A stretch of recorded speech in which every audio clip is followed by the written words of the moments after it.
ओम श्री परमात्मने नमः। ओम नमो भगवते वासुदेवाय। आज श्रीमद् भागवत महापुराण तृतीय स्कंद के अध्याय 6, 7 और 8 की पावन कथा में हम सुनेंगे विराट शरीर की उत्पत्ति तथा विदुर जी के प्रश्न, ब्रह्मा जी की उत्पत्ति। आज के दिन हम इस पावन कथा का रसपान करेंगे। ओम श्री कृष्णाय नमो नमः।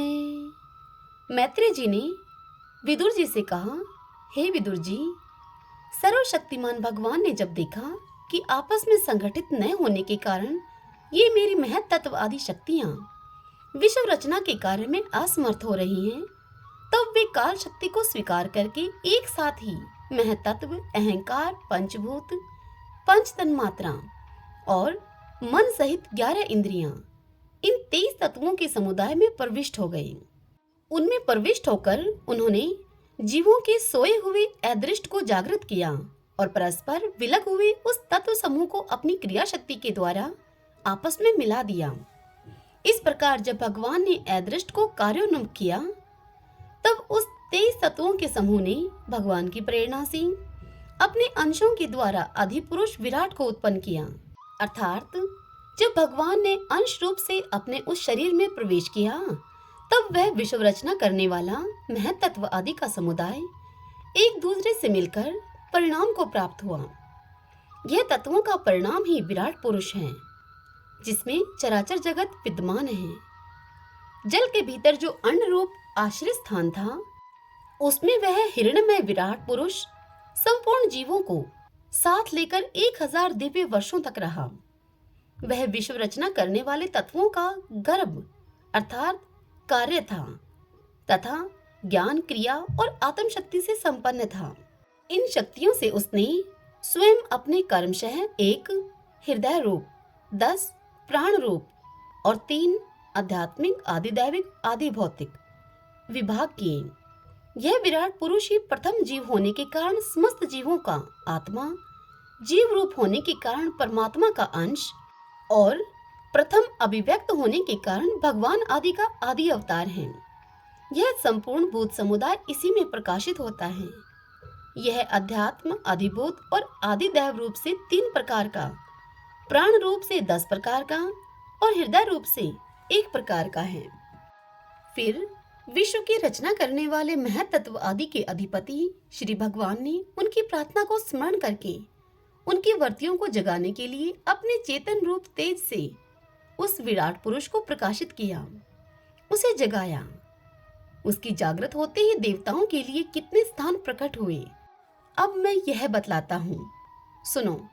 विराट पुरुष के पहले मुख प्रकट हुआ। उसमें लोकपाल अग्नि अपने अंश वाग इंद्रिय के समेत प्रविष्ट हो गया, जिससे कि यह जीव बोलता है।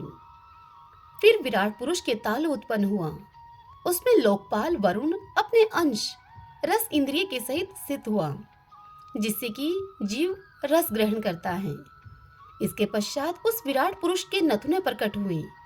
उनमें दोनों अश्विनी कुमार अपने अंश घ्राण इंद्रिय के सहित प्रविष्ट हुए, जिससे कि यह जीव गंध ग्रहण करता है। इसी प्रकार जब उस विराट देह में आंखें प्रकट हुई, तब उनमें अपने अंश नेत्रीय इंद्रिय के सहित लोकपति सूर्य ने प्रवेश किया। जिस नेत्रीय इंद्रिय से पुरुष को विविध रूपों का ज्ञान होता है, फिर उस विराट विग्रह में त्वचा उत्पन्न हुई। उसमें अपने अंश त्वाग इंद्रिय के सहित वायु स्थित हुआ। जिस त्वाग इंद्रिय से जीव स्पर्श का अनुभव करता है, जब इसके कर्ण छिद्र प्रकट हुए, तब उनमें अपने अंश स्वर्ण इंद्रिय के सहित दिशाओं ने प्रवेश किया। जिस श्रवण इंद्रिय से जीव को शब्द का ज्ञान होता है, फिर विराट शरीर में चर्म उत्पन्न हुआ। उसमें अपने अंश रोमों के सहित औषधियां स्थित हुई, जिन रोमों से जीव खुजली आदि का अनुभव करता है। अब उसके लिंग उत्पन्न हुआ। अपने उस आश्रय में प्रजापति ने अपने अंश वीर्य के सहित प्रवेश किया, जिससे कि जीव आनंद का अनुभव करता है। फिर विराट पुरुष के गुदा प्रकट हुई। उसमें लोकपाल मित्र ने अपने अंश पायु इंद्रिय के सहित प्रवेश किया। इससे जीव मल त्याग करता है। इसके पश्चात उसके हाथ प्रकट हुए। उनमें अपनी ग्रहण त्याग रूपा शक्ति के सहित देवराज इंद्र ने प्रवेश किया। इस शक्ति से जीव अपनी जीविका प्राप्त करता है। जब इसके चरण उत्पन्न हुए तब उनमें अपनी शक्ति गति के सहित लोकेश्वर विष्णु ने प्रवेश किया। इस गति शक्ति के द्वारा जीव अपने गंतव्य स्थान पर पहुंचता है। फिर इसकी बुद्धि उत्पन्न हुई। अपने इस स्थान में अपने अंश बुद्धि शक्ति के साथ वाक्पति ब्रह्मा ने प्रवेश किया। इस बुद्धि शक्ति से जीव ज्ञातव्य विषयों को जान सकता है। फिर इसमें हृदय प्रकट हुआ। उसमें अपने अंश मन के सहित चंद्रमा स्थित हुआ। इस मन शक्ति के द्वारा जीव संकल्प विकल्प आदि रूप विकारों को प्राप्त होता है। तत्पश्चात विराट पुरुष में अहंकार उत्पन्न हुआ। इस अपने आश्रय में क्रिया शक्ति के सहित अभिमान अर्थात रुद्र ने प्रवेश किया। इससे जीव अपने कर्तव्यों को स्वीकार करता है। अब इसमें चित्त प्रकट हुआ। उसमें चित्त शक्ति के सहित महत तत्व अर्थात ब्रह्मा स्थित हुआ। इस चित्त शक्ति से जीव विज्ञान अर्थात चेतना को उपलब्ध करता है। इस विराट पुरुष के सिर से स्वर्गलोक, पैरों से पृथ्वी और नाभि से अंतरिक्ष अर्थात आकाश उत्पन्न हुआ। इनमें कर्मशः सत्व रज और तम इन 3 गुणों के परिणाम स्वरूप देवता मनुष्य और प्रेत आदि देखे जाते हैं। इनमें देवता लोग सत्वगुण की अधिकता के कारण स्वर्गलोक में, मनुष्य और उनके उपयोगी गौ आदि जीव रजोगुण की प्रधानता के कारण पृथ्वी में और तमोगुणी स्वभाव वाले होने से रुद्र के पार्षद गण अर्थात भूत प्रेत आदि दोनों के बीच में स्थित भगवान के नाभि स्थान अंतरिक्ष लोक में रहते हैं। हे विदुर जी, वेद और ब्राह्मण भगवान के मुख से प्रकट हुए। मुख से प्रकट होने के कारण ही ब्राह्मण सब वर्णों में श्रेष्ठ और सबका गुरु है। उनकी भुजाओं से क्षत्रियवर्ती और उसका अवलंबन करने वाला क्षत्रिय वर्ण उत्पन्न हुआ, जो विराट भगवान का अंश होने के कारण जन्म लेकर सब वर्णों की चोर आदि के उपद्रवों से रक्षा करता है। भगवान की दोनों जांघों से सब लोगों का निर्वाह करने वाली वैश्यवर्ती उत्पन्न हुई और उन्हीं से वैश्य वर्ण का भी प्रादुर्भाव हुआ। यह वर्ण अपनी वृत्ति से सब जीवों की जीविका चलाता है। फिर सब धर्मों की सिद्धि के लिए भगवान के चरणों से सेवा वृत्ति प्रकट हुई और उन्हीं से पहले पहल उस वृत्ति का अधिकारी शूद्र वर्ण भी प्रकट हुआ, जिसकी वृत्ति से ही श्रीहरि प्रसन्न हो जाते हैं। ये चारों वर्ण अपनी अपनी वृत्तियों के सहित जिनसे उत्पन्न हुए हैं, उन अपने गुरु श्रीहरि का अपने अपने धर्मों से चित्त शुद्धि के लिए श्रद्धा पूर्वक पूजन करते हैं। हे विदुर जी, यह विराट पुरुष काल, कर्म और स्वभाव शक्ति से युक्त भगवान की योगमाया के प्रभाव को प्रकट करने वाला है। इसके स्वरूप का पूरा पूरा वर्णन करने का कौन साहस कर सकता है। तथापि हे प्यारे विदुर जी, अन्य व्यवहारिक चर्चाओं से अपवित्र हुई अपनी वाणी को पवित्र करने के लिए जैसी मेरी बुद्धि है और जैसा मैंने गुरुमुख से सुना है, वैसा श्री हरि का सुयश वर्णन करता हूँ। महापुरुषों का मत है कि पुण्य लोक शिरोमणि श्री हरि के गुणों का गान करना ही मनुष्यों की वाणी का तथा विद्वानों के मुख से भगवत कथा अमृत का पान करना ही उनके कानों का सबसे बड़ा लाभ है। हे वत्स, हम ही नहीं, आदि कवि श्री ब्रह्मा जी ने 1000 दिव्य वर्षों तक अपनी योग परिपक्व बुद्धि से विचार किया, तो भी क्या वे भगवान की अमित महिमा का पार पा सके। अतः भगवान की माया बड़े बड़े मायावियों को भी मोहित कर देने वाली है। उसके चक्कर में डालने वाली चाल अनंत है। अतएव स्वयं भगवान भी उसकी था नहीं लगा सकते, फिर दूसरों की तो बात ही क्या है। जहां न पहुंचकर मन के सहित वाणी भी लौट आती है तथा जिनका पार पाने में अहंकार के अभिमानी रुद्र तथा अन्य इंद्रिय अधिष्ठाता देवता भी समर्थ नहीं है, उन श्री भगवान को हम नमस्कार करते हैं। ओम नमो नारायण, ओम नमो नारायण। श्री शुकदेव जी परीक्षित से कहते हैं, हे परीक्षित, मैत्रेय जी का यह भाषण सुनकर बुद्धिमान व्यास नंदन विदुर जी ने उन्हें अपनी वाणी से प्रसन्न करते हुए इस प्रकार कहा। विदुर जी ने उनसे पूछा, हे ब्राह्मण, भगवान तो शुद्ध बोध स्वरूप निर्विकार और निर्गुण हैं। उनके साथ लीला से भी गुण और क्रिया का संबंध कैसे हो सकता है? बालक में तो कामना और दूसरों के साथ खेलने की इच्छा रहती है, इसी से वे खेलने के लिए प्रयत्न करता है। किंतु भगवान तो स्वतः नित्य तृप्त, पूर्ण काम और सर्वदा असंग हैं। वे क्रीड़ा के लिए भी क्यों संकल्प करेंगे? भगवान ने अपनी गुणमयी माया से जगत की रचना की है, उसी से वे इसका पालन करते हैं और फिर उसी से संहार भी करेंगे। जिनके ज्ञान का देश, काल अथवा अवस्था से अपने आप या किसी दूसरे निमित्त से भी कभी लोप नहीं होता, उनका माया के साथ किस प्रकार संयोग हो सकता है? एकमात्र ये भगवान ही समस्त क्षेत्रों में उनके साक्षी रूप से स्थित हैं। फिर इन्हें दुर्भाग्य या किसी प्रकार की कर्मजनित कलेश की प्राप्ति कैसे हो सकती है? हे भगवान, इस अज्ञान संकट में पड़कर मेरा मन बड़ा खिन्न हो रहा है। आप मेरे मन के इस महान मोह को कृपा करके दूर कीजिए। श्री शुकदेव जी कहते हैं, हे परीक्षित, तत्व जिज्ञासु विदुर जी की यह प्रेरणा प्राप्त करके अहंकारहीन श्री मैत्री जी ने भगवान का स्मरण करते हुए मुस्कुराते हुए इस प्रकार उनसे कहा। श्री मैत्री जी ने कहा कि जो आत्मा सबका स्वामी और सर्वथा मुक्त स्वरूप है, वही दीनता और बंधन को प्राप्त होकर यह बात युक्ति विरुद्ध अवश्य है, किंतु वस्तुतः यही तो भगवान की माया है। जिस प्रकार स्वप्न देखने वाले पुरुष को अपना सिर कटना आदि व्यापार न होने पर भी अज्ञान के कारण सत्यवत भासते हैं, उसी प्रकार इस जीव को बंधन आदि न होते हुए भी अज्ञानवश भास रहे हैं। हे विदुर जी, यदि यह कहा जाए कि फिर ईश्वर में इनकी प्रतीति क्यों नहीं होती, तो इसका उत्तर यह है कि जिस प्रकार जल में होने वाली कंप आदि क्रिया जल में दिखने वाले चंद्रमा के प्रतिबिंब में न होने पर भी भासती है, आकाश चंद्रमा में नहीं, उसी प्रकार देह अभिमानी जीव में ही देह के मिथ्या धर्मों की प्रतीति होती है, परमात्मा में नहीं। निष्काम भाव से धर्मों का आचरण करने पर भगवत कृपा से प्राप्त हुए भक्ति योग के द्वारा यह प्रतीति धीरे धीरे निर्वर्त हो जाती है।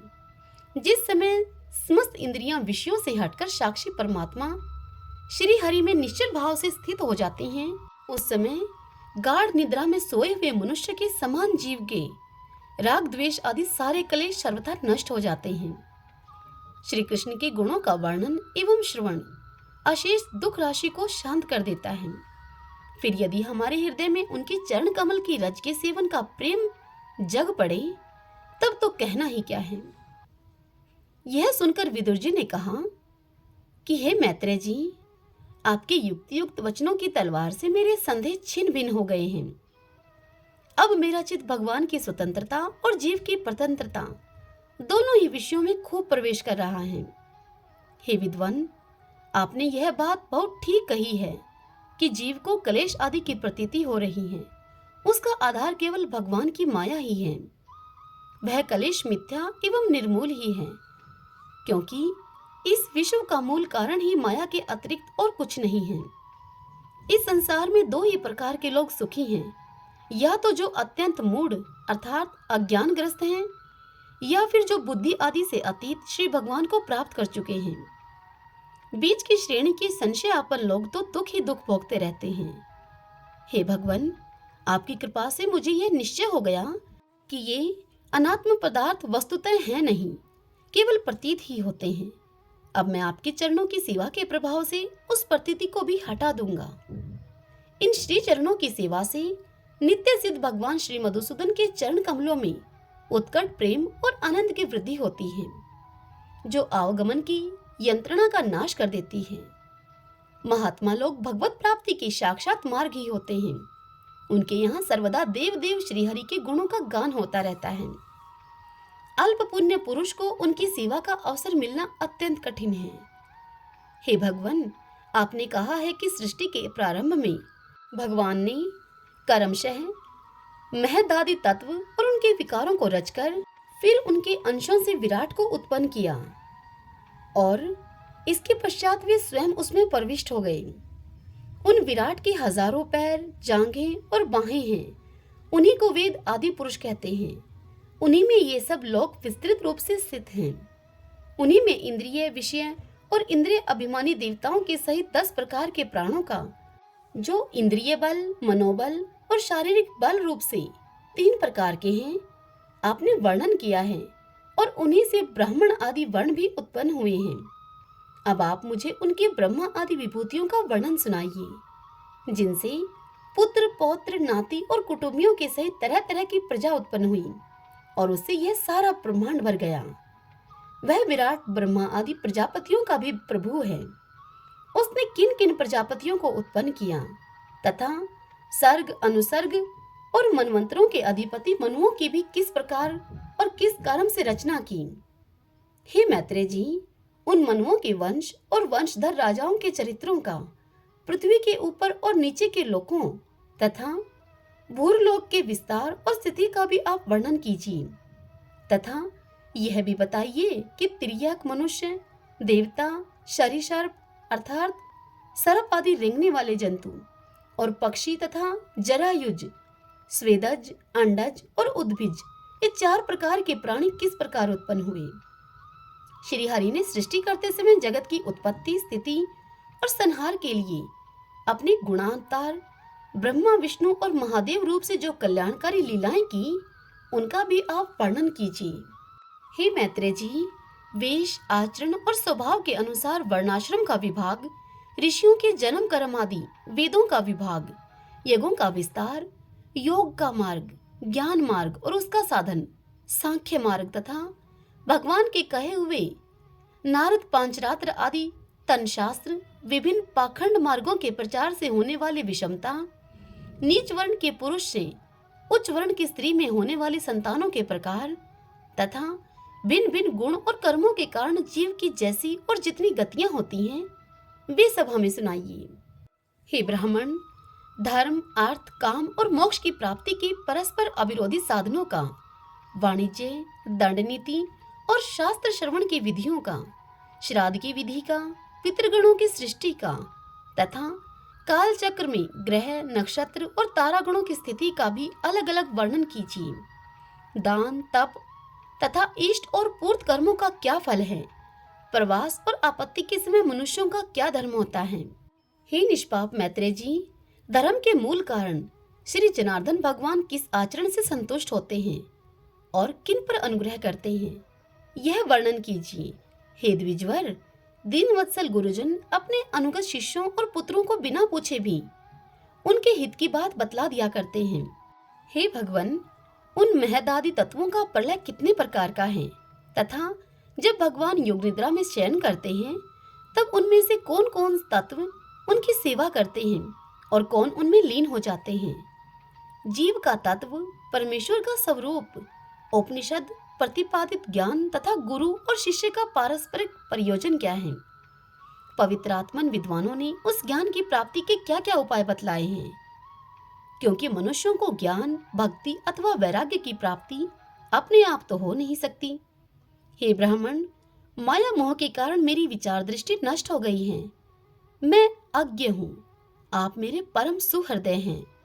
अतः श्री हरि लीला का ज्ञान प्राप्त करने की इच्छा से मैंने जो प्रश्न किए हैं उनका उत्तर मुझे दीजिए। हे पुण्यमय मैत्रेय जी, भगवत तत्व के उपदेश के द्वारा जीव को जन्म मृत्यु से छुड़ाकर उसे अभय प्रदान कर देने में जो पुण्य होता है, समस्त वेदों के अध्ययन, यज्ञ, तपस्या और दान आदि से होने वाले पुण्य उस पुण्य के 16वें अंश के बराबर भी नहीं हो सकता।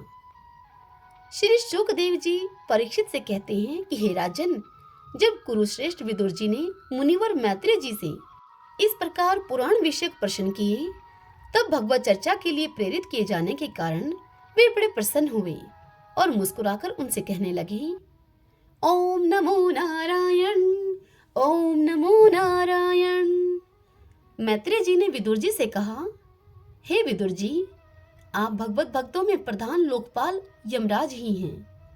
आपके पूर्ववंश में जन्म लेने के कारण वह वंश साधु पुरुषों के लिए भी सेवा हो गया है। धन्य हैं आप निरंतर पद पद पर श्री हरि की कीर्तिमय माला को नित्य नूतन बना रहे हैं। अब मैं शुद्र विषय सुख की कामना से महान दुख को मोल लेने वाले पुरुषों की दुख निवृत्ति के लिए श्रीमद् भागवत पुराण प्रारंभ करता हूँ, जिसे स्वयं श्री शंकरशन भगवान ने सनकादिक ऋषियों को सुनाया था। अखंड ज्ञान संपन्न आदिदेव भगवान शंकरषण पाताल लोक में विराजमान थे।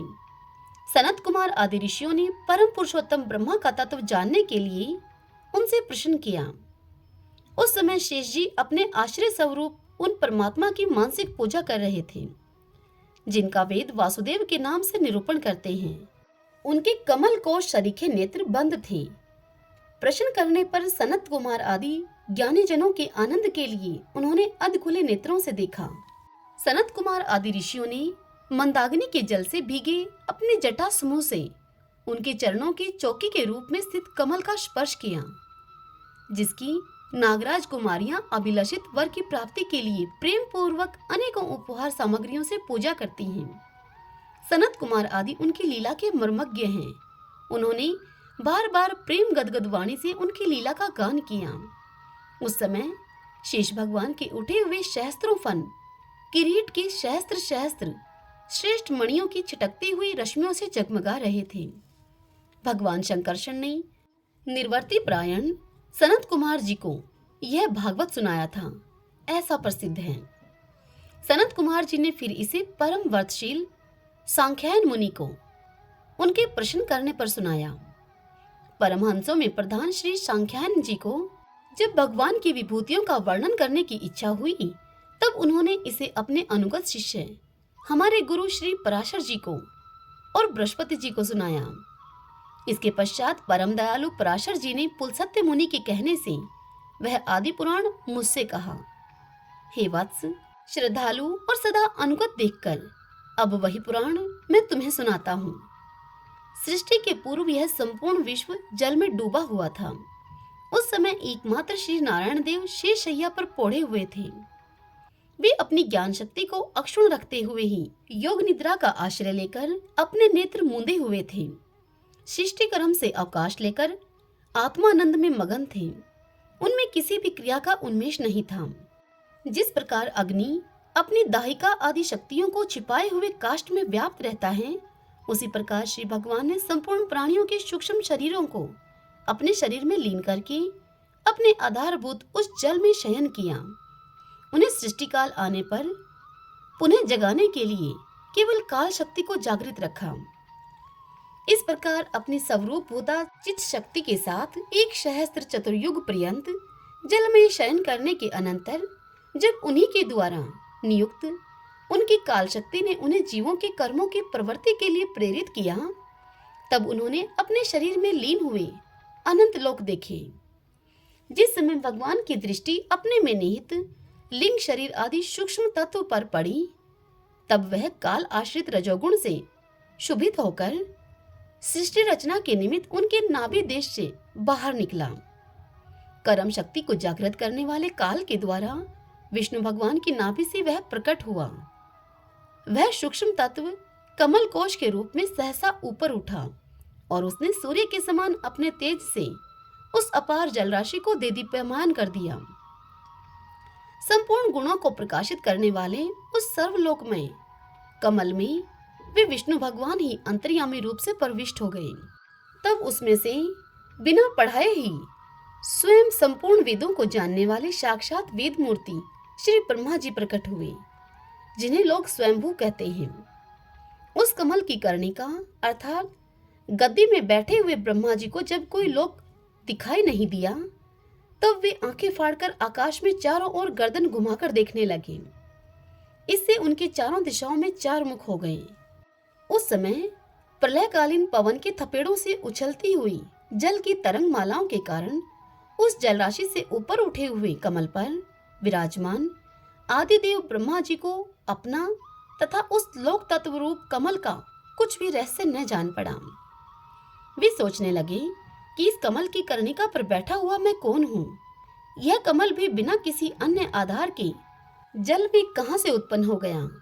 इसके नीचे अवश्य कोई ऐसी वस्तु होनी चाहिए जिसके आधार पर यह स्थित है। ऐसा सोचकर वे उस कमल की नाल के सूक्ष्म छिद्रों में होकर उस जल में घुसे, किंतु उस नाल के आधार को खोजते खोजते नाभि देश के समीप पहुंच जाने पर भी उसे न पा सके। हे विदुर जी, उस अपार अंधकार में अपने उत्पत्ति स्थान को खोजते खोजते ब्रह्मा जी को बहुत काल बीत गया। यह काल ही भगवान का चक्र है जो प्राणियों को भयभीत करता हुआ उनकी आयु को क्षीण करता रहता है। अंत में विफल मनोरथ होकर वे वहां से लौट आए और पुनः अपने आधारभूत कमल पर बैठकर धीरे धीरे प्राणवायु को जीतकर अपने चित्त को निसंकल्प किया और समाधि में स्थित हो गए। इस प्रकार पुरुष की पूर्ण आयु के बराबर काल तक अर्थात दिव्य 100 वर्षों तक अच्छी तरह योगाभ्यास करने पर ब्रह्मा जी को ज्ञान प्राप्त हुआ। तब उन्होंने अपने उस अधिष्ठान को, जिसे वे पहले खोजने पर भी नहीं देख पाए थे, अपने ही अंतःकरण में प्रकाशित होते हुए देखा। उन्होंने देखा कि उस प्रलयकालीन जल में शेष जी के कमल नाल सदृश गौर और विशाल विग्रह की शैया पर पुरुषोत्तम भगवान अकेले ही लेटे हुए हैं।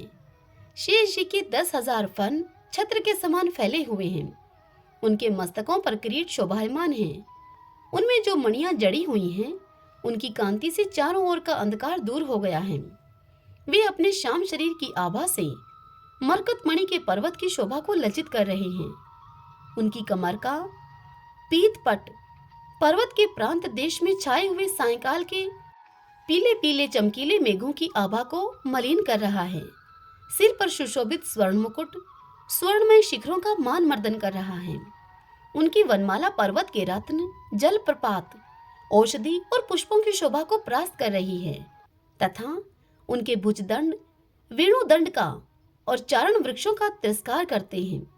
उनका वह श्री विग्रह अपने परिमाण से लंबाई चौड़ाई में त्रिलोकी का संग्रह किए हुए हैं। वह अपनी शोभा से विचित्र एवं दिव्य वस्त्र आभूषणों की शोभा को सुशोभित करने वाला होने पर भी पीतांबर आदि अपनी वेशभूषा से सुसज्जित है। अपनी अपनी अभिलाषा की पूर्ति के लिए भिन्न भिन्न मार्गों से पूजा करने वाले भगत जनों को कृपा पूर्वक अपने भगत वांछल कल्प तरु चरण कमलों का दर्शन दे रहे हैं, जिनके सुंदर अंगुली दल नख चंद्र की चंद्रिका से अलग अलग स्पष्ट चमकते रहते हैं। सुंदर नासिका, अनुग्रह वर्षी भौहें, कानों में झिलमिलाते हुए कुंडलों की शोभा, बिंबा फल के समान लाल लाल अधरों की कांति एवं लोकाहितकारी मुस्कान से युक्त मुखारविंद के द्वारा वे अपने उपासकों का सम्मान अभिनंदन कर रहे हैं। हे वत्स, उनके नितंब देश में कदम्ब कुसुम की केसर के समान पीत वस्त्र और स्वर्णमयी मेखला सुशोभित है तथा वक्षस्थल में अमूल्य हार और सुनहरी रेखा वाले श्री वत्स चिन्ह की अपूर्व शोभा हो रही है। वे अव्यक्त मूल चंदन वृक्ष के समान हैं। महामूल्य कयूर और उत्तम उत्तम मणियों से सुशोभित उनके विशाल भुजदंड ही मानो उसकी सहस्त्रों शाखाएं हैं और चंदन के वृक्षों में जैसे बड़े बड़े सांप लिपटे रहते हैं, उसी प्रकार उनके कंधों को शेष जी के फनों ने लपेट रखा है। वे नागराज अनंत के बंधु श्री नारायण ऐसे जान पड़ते हैं मानो कोई जल से घिरे हुए पर्वतराज ही हों। पर्वत पर जैसे अनेकों जीव रहते हैं, उसी प्रकार वे संपूर्ण चराचर के आश्रय हैं। शेष जी के फनों पर जो सहस्त्रों मुकुट हैं, वे ही मानो उस पर्वत के स्वर्ण मंडित शिखर हैं तथा वक्षस्थल में विराजमान कौस्तुभ मणि उसके गर्भ से प्रकट हुआ रतन है। प्रभु के गले में वेद रूप भौरों से गुंजायमान अपनी कीर्तिमय वनमाला विराज रही है। सूर्य, चंद्र, वायु और अग्नि आदि देवताओं की भी आप तक पहुंच नहीं है तथा त्रिभुवन में बेरोक टोक विचरण करने वाले सुदर्शन चक्र आदि आयुध भी प्रभु के आसपास ही घूमते रहते हैं। उनके लिए भी आप अत्यंत दुर्लभ हैं। तब विश्व रचना की इच्छा वाले लोक विधाता ब्रह्मा जी ने भगवान के नाभि सरोवर से प्रकट हुआ वह कमल, जल, आकाश, वायु और अपना शरीर, केवल ये 5 ही पदार्थ देखे। इनके सिवा और कुछ उन्हें दिखाई न दिया। रजोगुण से व्याप्त ब्रह्मा जी प्रजा की रचना करना चाहते थे। जब उन्होंने सृष्टि के कारण रूप केवल ये 5 ही पदार्थ वहां देखे, तब लोक रचना के लिए उत्सुक होने के कारण वे अचिंत्य गति श्री हरि में चित्त लगाकर उन परम पूजनीय प्रभु की स्तुति करने लगे। हरि ओम तत्सत। ओम नमो नारायण। ओम नमो नारायण। ओम श्री कृष्णाय नमो नमः। भगतजनों, आज की यह कथा यहीं समाप्त होती है। इससे आगे की कथा हम कल सुनेंगे। कल की कथा में हम सुनेंगे ब्रह्मा जी के द्वारा भगवान की स्तुति। तथा 10 प्रकार की सृष्टि का वर्णन कल हम इस पावन कथा को सुनेंगे। जय श्री कृष्णा, राधे राधे।